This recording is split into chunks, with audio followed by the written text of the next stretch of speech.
Hello বন্ধুরা, কেমন আছো? আমি রাইডার রেভান। আজকে আমার ক্যাম্পিংয়ের সব জিনিসগুলো অ্যামাজন থেকে ডেলিভারি হয়েছে। একটা একটা করে খুলে তোমাদেরকে দেখাচ্ছি।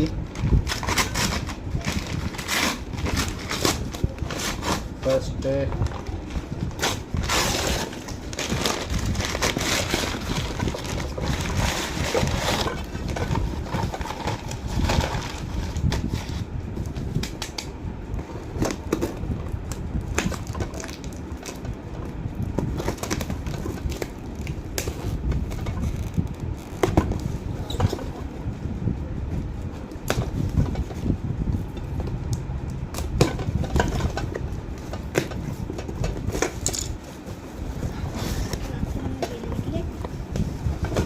এটার মধ্যে এসছে বাসন, ক্যাম্পিংয়ের জন্য যে জিনিসগুলোর প্রয়োজন।